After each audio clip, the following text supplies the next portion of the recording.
এত সুন্দর সুন্দর ফটো তুলতে পারি আমি, যে ফটো তোলার জন্য সেদিন ফুচকা ট্রিট পেয়েছিলাম। যার ফটোশ্যুট করে দিয়েছিলাম তার আমার তোলা ফটোশ্যুট অনেক বেশি পছন্দ হয়েছিল, যে কারণে সে খুশি হয়ে আমাকে জাল জাল ফুচকা ট্রিট করেছিল।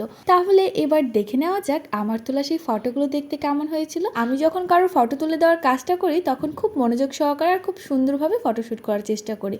আর যখন আমার ফটো কাউকে আমি তুলতে দিব তখন দেখা যাবে আমাকে অন্ধ বানিয়ে দিয়েছে, না হয় খোঁড়া বানিয়ে দিয়েছে, না হয় কান বাঁকা হয়েছে, না হয় চোখ বাঁকা হয়েছে, আর না হয় মুখ বাঁকা করে দিয়েছে। তো যাই হোক, এবার ফুচকা খাওয়ার জন্য আমরা চলে যাচ্ছিলাম লালকুঠি বড় মসজিদের সামনে। যারা লালকুঠিতে থাকে তারা খুব ভালোভাবেই জানেন বড় মসজিদের সামনে অনেক ধরনের খাবারের দোকান বসে।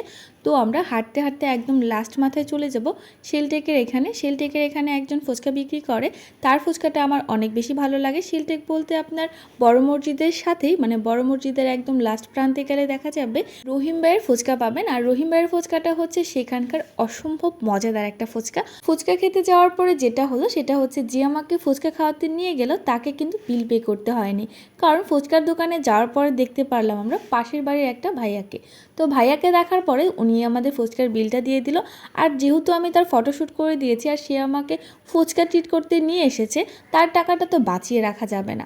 তো ভাবলাম যেহেতু ভাইয়ার টাকায় আমরা ঝাল ঝাল ফুচকা খেয়ে নিচ্ছি, তো ফুচকা খাওয়া শেষ হয়ে গেলে আমরা আইসক্রিম খাবো। তো এইদিকে ভাইয়া ফুচকা তৈরি করছে, আর আমার কাছে ফুচকা চটপটি সব কিছু একটু ঝাল না হলে একদমই ভালো লাগে না।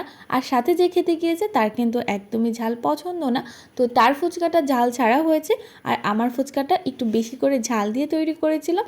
ফুচকা খেতে কার কার ভালো লাগে তারা অবশ্যই কমেন্টস বক্সে কমেন্টস করে জানাবেন। আর যারা লালকুঠিতে থাকেন তারা যদি এই রহিম ভাইয়ের ফুচকাটা টেস্ট করে না থাকেন তাহলে কিন্তু অবশ্যই ওনার ফুচকাটা একবার হলেও টেস্ট করবেন, কারণ সব ফুচকার চাইতে ওনার ফুচকাটা আমার কাছে অনেক বেশি ভালো লাগে। আমি যখনই বাইরে ঘুরতে বের হই তখন আমি ঘোরাঘুরি শেষ করে অন্য কোনো কিছু না খেয়ে বাসার সামনে এই মসজিদের পাশে রহিম ভাইয়ের ফুচকাটাকে তারপরে বাসায় আসি। এটা আমার কাছে এত বেশি ভালো লাগে। তো যাই হোক, ফুচকা খাওয়া শেষ হয়ে গেলে তার টাকাটা তো বাঁচানো যাবে না, তার টাকা দিয়ে আমরা অন্য কিছু খেয়ে নেব।